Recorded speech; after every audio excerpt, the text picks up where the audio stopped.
Hey BIM, 2019 to 2020 year group. I hope you're all keeping very well and staying safe. And I hope you had a safe midterm break as well, since we had no classes this week. So I kind of thought I'll do you a masterclass episode. Also, another very important point I need to make out. Today, November 6th, is a very special day for me because Confetti by Little Mix finally came out, and yes, I'm super excited for that record. And the one thing I'm also excited about is that when I buy it, I'll hopefully give it to you. I'll hopefully play it for you guys at my party in Whelan's, depending on the restrictions that are in place at that point. And then you'll get to hear some of the songs from that album, and you'll get to hear some songs from all the other records prior, which is a nice coincidence. So I thought I'd just give you that, and yes, I'm very excited for the new I'm very excited to hear the new record, and I hope you guys are too. So it's time for another masterclass on my songs. This one is for Canadian Legend, or alternatively, it is called Song for Leonard Cohen, because tomorrow, November 7th, will mark the 4-year anniversary of the death of the great singer-songwriter. So I kind of thought now's the right time to do it. And also because there's 13 tracks there'll be 13 tracks on my very first album, and because 7 is the middle number from 1 to 13, and now that this is the middle week, I kind of thought it would be nice to do it on this week.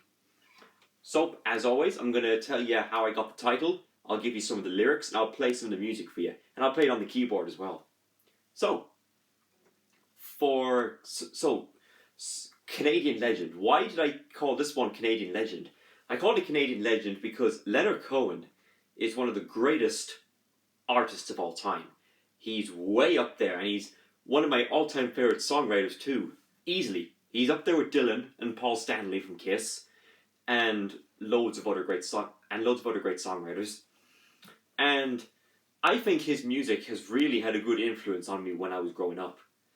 And on this channel, I actually have done a few videos for Leonard. I did a discography review for him on the 1-year anniversary of his death, but now with the new album, Thanks for the Dance, from last year, I might have to do his discography review again. Because I have changed my mind on a couple of his songs lately, for some that I didn't like back in the past, but now I really love. So, I called it Canadian Legend because I just think he was great. And I also think he's a Canadian legend for having some of the best lyrics that he's ever written in songs. And this actually leads me on to the lyrics to the song. It goes, he was a Canadian legend and his songs were great. He was a Canadian legend and his songs were great. And if I had a chance to meet him, I would call him mate. What that line basically means is that he was a Canadian legend and his songs were great, meaning that he's one of my favourite artists of all time. And then, if I had a chance to meet him, I would call him mate. If I met him, I'd say, Leonard Cohen, you are amazing. You're one of the best songwriters I've ever come across. How did you come up with those songs? They're very well written. So, that would be like some conversation I'd have with him about the songs. It would be one of the first things I'd ever ask him if I ever got to meet him in person. But unfortunately, it's impossible because he's no longer with us. And it's been 4 years now since he's left us. And yeah, that's just for the lyrics. This actually, you might have noticed that this is my first song written in which I've used it in a blues style. Like I've used it in the blues. You know, like where you write, you know, I'll show you. So with the blues going.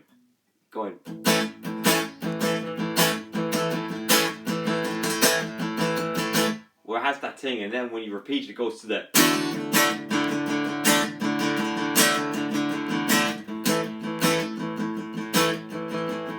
And then to rhyme it, you go.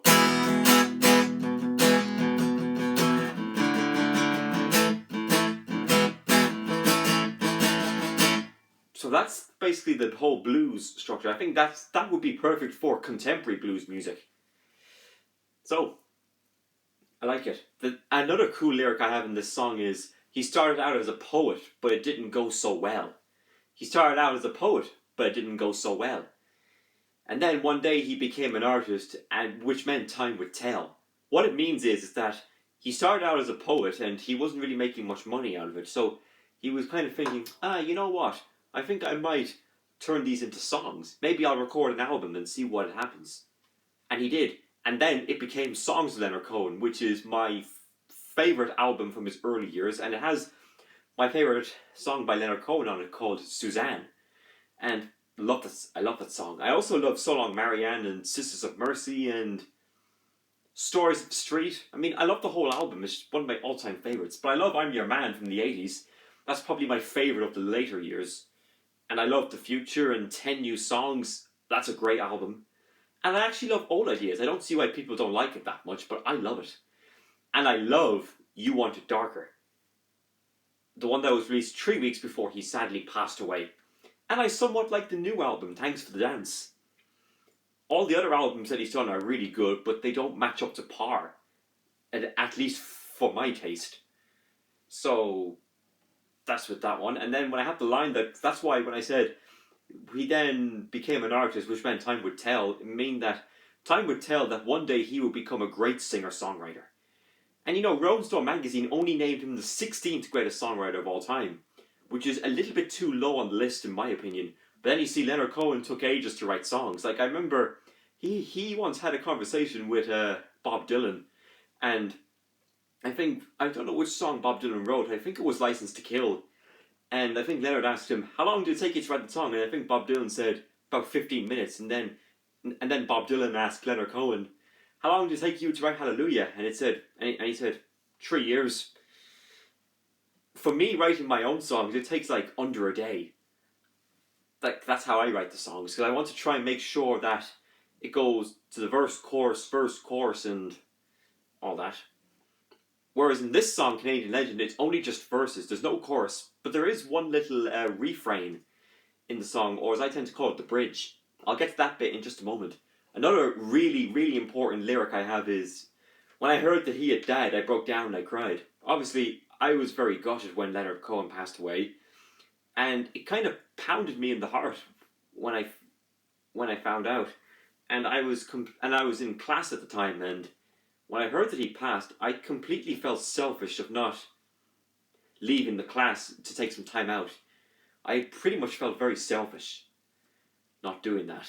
I wish I did though. And then luckily that same day I was in my English class and my English teacher asked me was I ever a fan, and of course I was. And I said that he's like Tom Waits with the very low, gravelly voice. Like that. That's what Leonard had in his later years, which I really loved. Because it shows that Leonard is very distinctive. And he has the talent.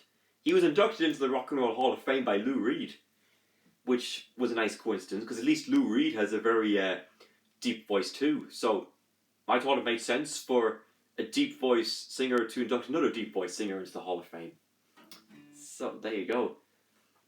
That's all I have in terms of the lyrics. Then one last very important lyric I have is the line that goes, when Hallelujah made him big, it became a staple at every gig. Meaning that after he did recent songs, there was a 5-year gap from releasing music, and he began writing Hallelujah, which, as I said, when Bob Dylan asked the question, Leonard Cohen said it took him 3 years to write the song. Because there's different versions of that song. Like, for example, on the version on Cohen Live, he actually mentioned, the opening line is, baby, I've been here before. I know this room, I've walked this floor. I used to live alone before I knew ya. On the Various Positions version, he doesn't use that. He just starts with, well, I've heard there was a secret chord that David played and it pleased the Lord. But you don't really care for music, do ya? It goes like this, the fourth, the fifth, the minor fall, the major lift, the baffled king composing Hallelujah. I mean, brilliant lyrics. You couldn't deny that Leonard Cohen was a great songwriter, yeah.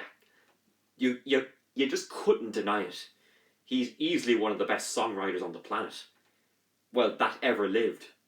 And I love Hallelujah. It's one of my favourite Leonard Cohen songs ever.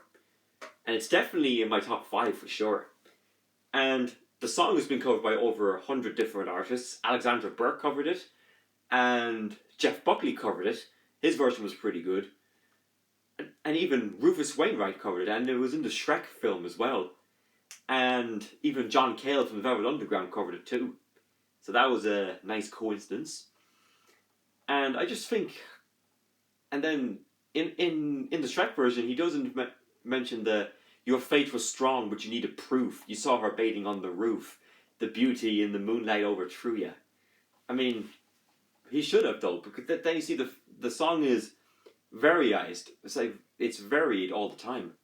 So anyway, as I was saying about Hallelujah becoming a staple at every gig, people wanted to for him to sing that song because it's just great. Okay, so that's all I have in terms of the lyrics. So now I'm going to tell you what I based on. I based this one off Highway 51 by Bob Dylan on the first album. Of course, he didn't write it, but it's just a cover. So his one goes more like this. Like his is the bluesy version, and it goes like.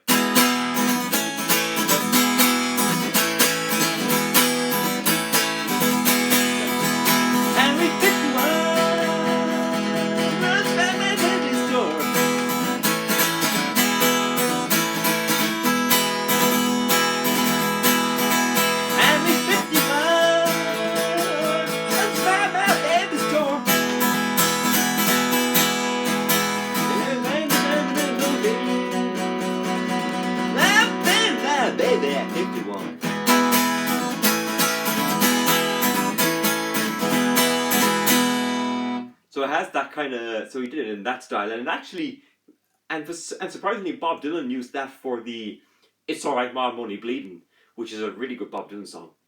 Now, whereas my version, I'm more like this.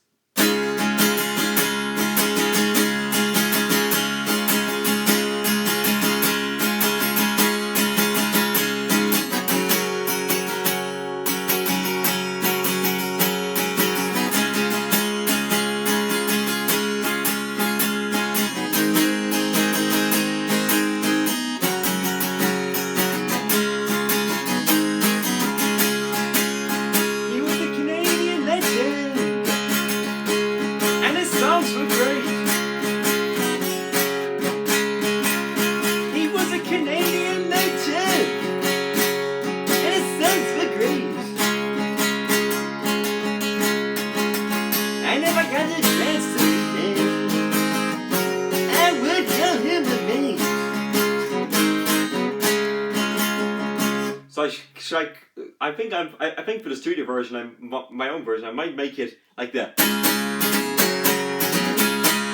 But maybe because it's a ballad for them, I shouldn't really do it in a fast style. I couldn't even go.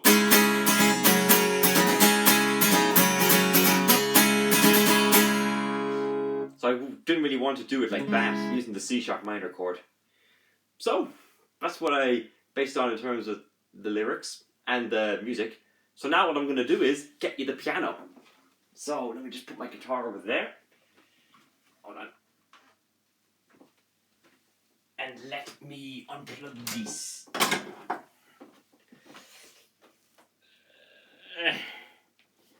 Right, put that there. Oh, and I forgot to mention the intro. There's my Little Mix poster on the wall. As I said about the Confetti album that just came out today.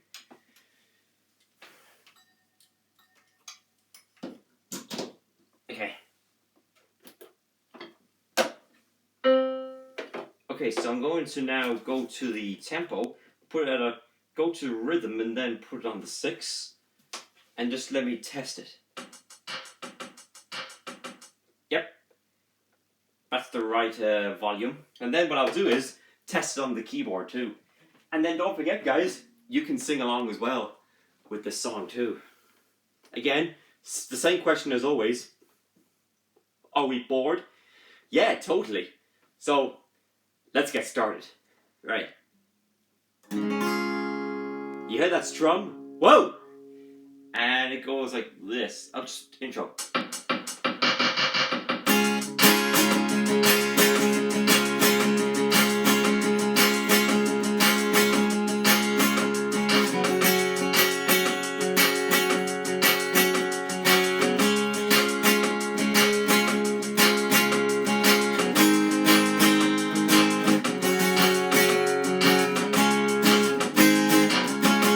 Sing along.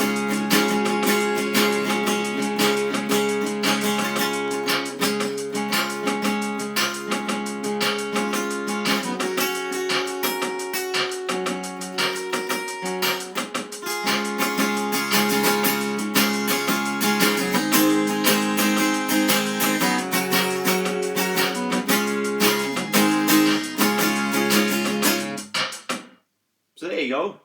It worked really well, actually. It actually gives me the vibe to Evening of Rain, which I did earlier on. I should have done it for that class. You know, the...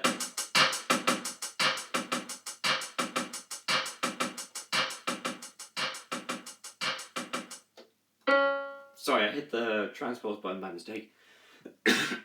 Sorry. Okay, so I thought it was pretty cool. I liked how it worked with the... that. Now, Canadian Legend... of course, I love Leonard Cohen, but to be honest, Canadian Legend isn't actually one of my favourite songs that I've written. But it's alright. It's only the first time I've started writing the blues. Because... And my dad was telling me to try and get more exposed into the blues, use that kind of bluesy riff. It would kind of be like if I was ever doing a cover of Ballad of a Tin Man by Bob Dylan, it could go like... or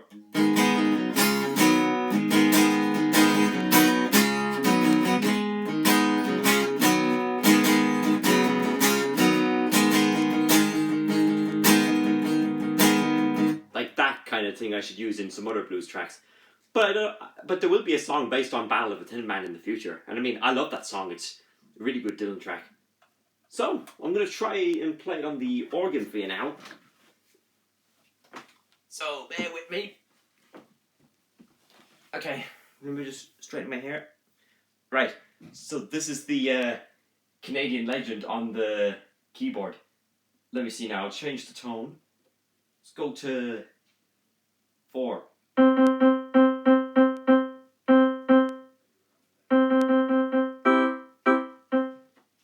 Go.